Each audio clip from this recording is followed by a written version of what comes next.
Soon after the war in Ukraine broke out on February 24th, many people were worried about the potential invasion of Taiwan by the Chinese Communist Party, or CCP. It has been almost 4 weeks since the war started. The Russian military operation hasn't gone as smoothly as Putin originally expected. Russia has failed to achieve its original goal of a quick victory. What can Taiwan learn from Ukraine's resistance to Russia? China expert Xiao Changqing believes that the CCP has always wanted to invade Taiwan, but hasn't done it mainly because of the US. The American strategy of ambiguity has made it difficult for the CCP to ascertain whether the US will step in if it were to take Taiwan by force. In the case of Ukraine, the Biden administration stated explicitly in advance that it wouldn't intervene militarily, which arguably gave Putin the assurance that the risk of Russia getting into a direct military confrontation with the US was close to zero. Go ahead. Thanks, Jen. You've said, and the president has said several times that, to Americans that the U.S. is not sending the military into Ukraine, not going to war with Russia. And I just wanted to ask, given that you're warning of a full-fledged invasion, potential attacks on Kyiv, how the administration is as confident as it is that that won't become necessary at some point, that there won't be any need down the road for military engagement with Russia? That is not a decision the president is going to make. Based on?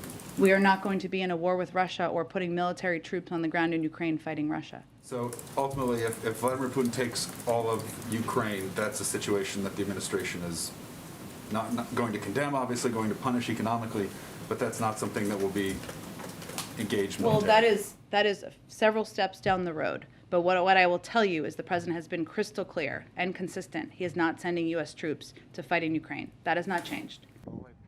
Yet, when it comes to Taiwan, the American laws such as the Taiwan Relations Act and the Six Assurances to Taiwan mean the U.S. has the legal basis to militarily intervene if the CCP were to invade Taiwan.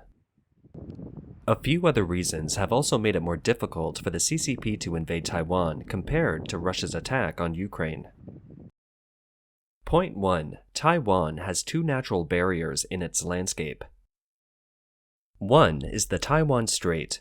When Russia entered Ukraine, it was a smooth, land-based operation. The Taiwan Strait that separates Taiwan from mainland China is 180 kilometers wide on average and 130 kilometers at its narrowest point. It serves as an important barrier against foreign invasion. In World War II, Nazi tanks swept across Europe, but they were unable to conquer Britain.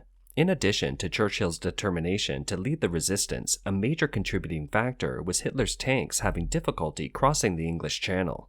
The English Channel was 240 kilometers wide at its widest point and 34 kilometers at its narrowest point, which is 1/4 of the narrowest point in the Taiwan Strait.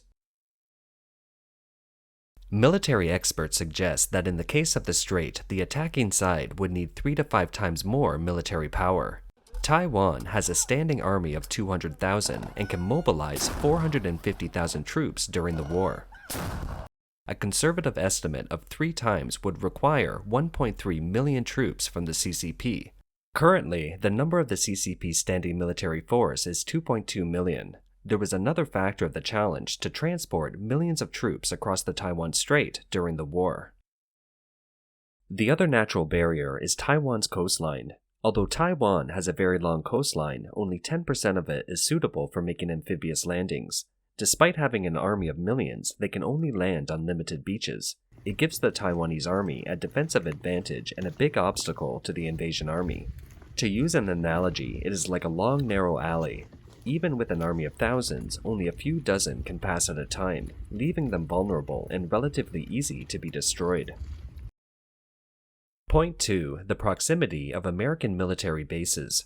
American Raptor F-22 fighters can reach Taiwan from Guam in 70 minutes. In addition to natural barriers in Taiwan's landscape, there are human barriers as well. Namely, the US can provide Taiwan military assistance from close by. The US Army's advanced Raptor F-22 supersonic fighter jet can reach a maximum speed of 2,410 kilometers per hour. Its military base in Guam is 2,800 kilometers away from Taiwan. It means the Raptor F-22 can reach Taiwan in 70 minutes. The Chinese aircraft carrier Liaoning has a maximum speed of 54 kilometers per hour. It will take more than 3 hours to cross the Taiwan Strait. Before it could finish the crossing, the Raptor would have arrived, rendering the Liaoning carrier vulnerable. The US also has a very advanced B-2 stealth strategic bomber that the radar of the Liaoning carrier can't detect. The US has 12 nuclear-powered aircraft carriers in its fleet. A single refueling can cover 45 laps around the Earth's equator, while China has only one fuel-powered Liaoning carrier. These supercarriers have a maximum speed of 58 kilometers an hour. They can reach the Taiwan Strait in a little over 2 days or in 50 hours from its base in Guam. Therefore, military experts claim that Taiwan only needs to hold out for 3 days in the event of a foreign invasion. It's based on the arrival time of the US carrier. In addition, the American military has bases in Okinawa, Japan, South Korea, and Singapore. They can provide military assistance at the first opportunity. Furthermore, to attack Taiwan by force, the CCP must prepare a large number of ships and assemble its troops to cross the Taiwan Strait. It would be difficult to hide from advanced satellite aerial photography. Military experts say the US will know 60 days in advance, or 30 days at the latest, if the CCP were to attack Taiwan. That is to say, a surprise attack on Taiwan is virtually impossible. Point 3. Japan's strong intervention. The possibility of Japan providing military assistance to Taiwan has increased greatly. This is mainly reflected in 2 ways. On the first hand, pro-Taiwan forces in Japan are growing rapidly, while the percentage of people who dislike China is soaring. According to a Japanese poll conducted in July 2021, 78% of Japanese have a favorable opinion of Taiwan. Another poll in October 2021 shows 90% of Japanese have an unfavorable impression or dislike of the Chinese Communist Party. According to a poll of 34 countries, the Japanese people are the most disgusted with China. The Tokyo Olympics in 1964 led to the economic takeoff of Japan. But the Tokyo Olympics in 2021 that Japan had worked so hard for was ruined by the virus leaked from China's Wuhan lab. On the other hand, the Japanese government's view of Taiwan has also changed significantly. Japan regards conflicts in the Taiwan Strait as a direct threat and takes them seriously. In recent years, as Japan's top brass and elites have become more aware of the nature of the CCP, the Japanese government has become increasingly explicit that Taiwan must be defended.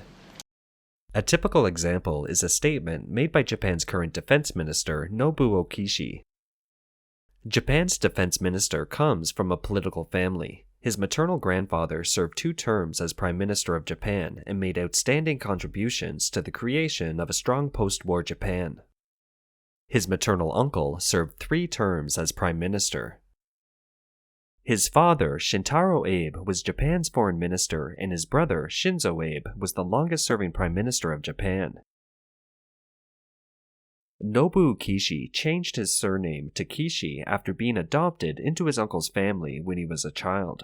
This special political family background has given Nobuo Kishi a rich network of contacts and a significant role in Japanese politics. In his public speeches in 2021, he made 2 very important references to Taiwan-Japan relations. First, he said that the Taiwan Strait conflict is crucial to the survival of Japan. He didn't refer to Japan's security, but to Japan's survival. That is to say, the conflict in the Taiwan Strait or the CCP's invasion of Taiwan by force has been raised to the level of a threat to the survival of Japan as a nation. Secondly, he said outright that Taiwan's problem is Japan's problem. It means if anything happens to Taiwan, it happens to Japan. If Taiwan is invaded, Japan is invaded as well. This is the first time that a current defense minister has put such a high priority on Taiwan-Japan relations and the security of Taiwan. It should be noted that it's not a personal opinion of his, but represents the consensus of a growing number of people in the Japanese political and intellectual elite. Taiwan and Japan have a unique history dating back to the Qing dynasty, when Taiwan was annexed to Japan. Taiwan is close to Japan, which makes it geographically significant to Japan, but different to the US, which is remotely located in comparison. Geographic significance plays an important role in a war. Take Ukraine, for example. Many American scholars, such as John Mearsheimer, a professor at the University of Chicago, and George Kennan, a diplomat strategist who proposed to deter the Soviet Union during the Cold War era, as well as former Secretary of State Dr. Kissinger, have argued that NATO shouldn't expand eastward and that the US shouldn't fight Russia for Ukraine, as Ukraine is located far away in Europe and doesn't carry the strategic importance to the US. If the US military intervention turns out to be uncertain or unavailable, how should Taiwan protect itself? And what can we learn from Ukraine? The CCP would fail its invasion of Taiwan if the US steps in and supports Taiwan militarily. One of the most important factors that led to the war in Ukraine was President Joe Biden stated in advance that the US wouldn't be involved should Russia launch a war with Ukraine. In a sense, it served as a green light for Russia. Biden's argument is that Ukraine is not a member of NATO, so the US can't support it militarily. Taiwan isn't a member of NATO either, and it doesn't have a defense agreement like the US-Japan Security Treaty. What will Taiwan do if the US refuses to provide military protection? People around the world, including US officials and many experts, believe that the Ukrainian military and civilians are using various methods including asymmetric weapons and information warfare to fend off Russian forces, fully demonstrating the resilience and willpower of a nation's entire population to resist aggression. This is the key to gaining global support and has offered highly valuable lessons for Taiwan, which is facing the same threat of communist force. First of all, Taiwan must rely on itself and develop its military power, especially the development of asymmetric military power. Speaking at a Senate Foreign Affairs Committee hearing on March 10th, American Assistant Secretary of Defense for Strategy, Plans, and Capabilities, Mark Harlan, said, "I think the situation we're seeing in Ukraine right now is a very worthwhile case study for them about why Taiwan needs to do all it can to build asymmetric capabilities to get its population ready so that it can be as prickly as possible should China choose to violate its sovereignty." Jessica Lewis, Assistant Secretary of Bureau for Political Military Affairs at the State Department, also said at the hearing that the U.S. continues to urge Taiwan to procure asymmetric systems to offset the military superiority of the CCP, and that Taiwan should focus on enhancing its asymmetric military capabilities rather than acquiring more conventional weapons. Lewis stated these systems have been extremely useful in Ukraine, and that they are cost-effective, mobile, resilient, and decentralized defensive systems. She believes Taiwan's priorities are short-range air defense systems, naval sea mines, coastal defense, and cruise missiles. She said, "We are working with them today on that. I think we have a much deeper understanding of those." Eric Chan, a senior U.S. Air Force military strategy advisor, also expressed that he has witnessed many things of great operational and strategic importance to Taiwan in the Ukraine war, such as the Javelin anti-tank missile and the Stinger anti-aircraft missile. Stinger anti-aircraft missiles, for example, played a large role in Ukraine's defense against Russian attacks and are extremely useful in informing Taiwan on how to make the most of its limited resources. Raymond Guo, a senior political scientist at the RAND Corporation, told Voice of America that the Ukraine example shows that asymmetric defense really works and that Taiwan should probably go further with its overall defense concept, or ODC. Guo said, "The Ukraine example shows that the asymmetric defense concept can really work well, at least against the CCP's ground and air forces. We should probably expect anti-ship missiles to be just as effective, so further implementation of ODC seems like a good idea." Secondly, Taiwan should demonstrate a national will to resist the enemy as Ukraine has done. Military advisor Eric Chan added that Ukrainian President Zelensky didn't take the U.S. warnings of an impending Russian invasion too seriously at first.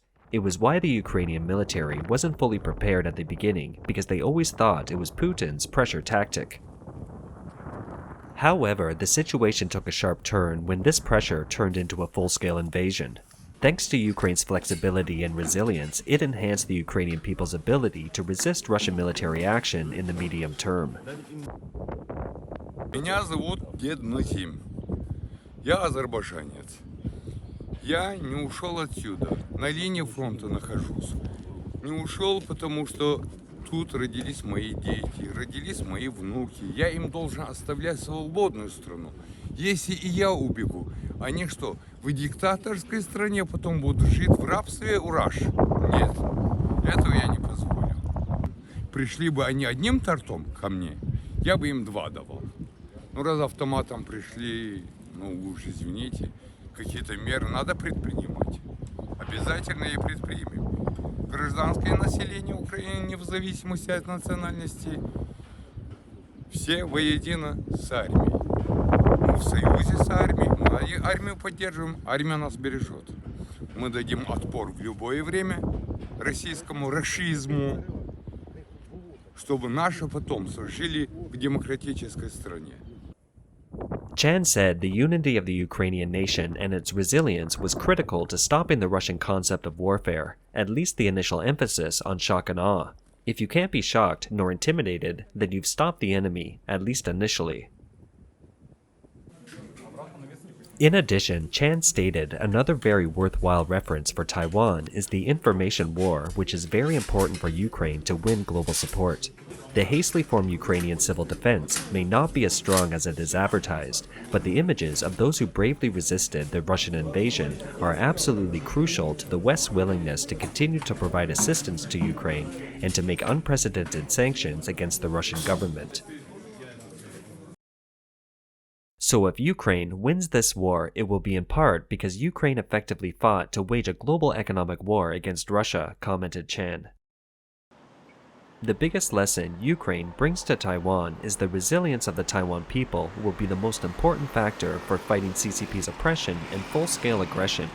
Chan suggested that at a time when experts predict that the CCP is just about to reach the peak of its power and when it's at its most dangerous, Taiwan must publicly show its determination to the outside world, not just its armed forces, but all the people of Taiwan. It means that Taiwan must be able to mobilize quickly, have mechanisms for territorial defense and civil defense, and stockpile large amounts of masks, food, water, and ammunition, which will not only be useful in the event of an actual crisis, but it is also a mechanism for signaling that Taiwan is ready for a full-scale aggression.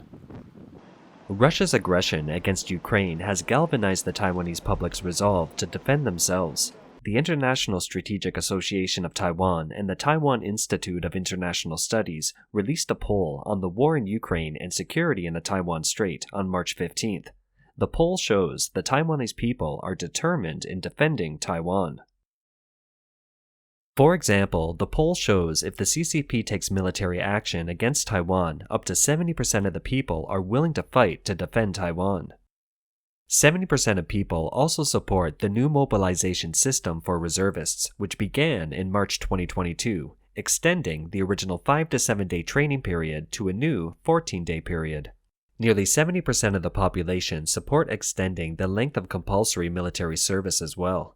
The current length of military training service in Taiwan is 4 months, and there are calls from civilians to extend it to more than a year. Thirdly, Taiwan must build a permanent territorial defense force. Former Taiwan Chief of General Staff Li Shiming, who proposed the Overall Defense Concept or ODC, and Michael Hunzeker, Deputy Director of George Mason University's Center for Security Policy Studies, who used to be a U.S. Marine, recently published an article on the U.S. military website War on the Rocks.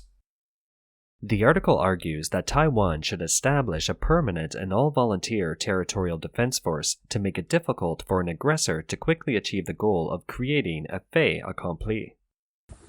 According to both authors, territorial defense is not a new concept. In recent years, Estonia, Poland, and Ukraine have shown new interest in the concept with the straightforward logic that although territorial defense cannot defeat large-scale aggression, it can make it impossible for the other side to quickly achieve a fait accompli victory because it can ensure that the ensuing occupation becomes violent and time-consuming. A territorial defense force can also strengthen deterrence by rallying and demonstrating national resolve. The article reads, "Just as the Russian military and political leadership are learning the high cost of conquering an unwilling nation, deterrence is enhanced to the degree that the Taiwanese people show the world they are willing to fight." Finally, take advantage of the changing geopolitical trends and strengthen the strategic relationship with Japan. The significance of geopolitics is increasingly recognized by Japan's top government officials and elites. Therefore, Taiwan should make full use of this trend to strengthen its strategic relationship with Japan. If the CCP violates Taiwan by force, it will prompt Japan to intervene. Once Japan is militarily involved, it will bring the US into the picture because of the security treaty between the two countries, under which the US must send troops if Japan is attacked.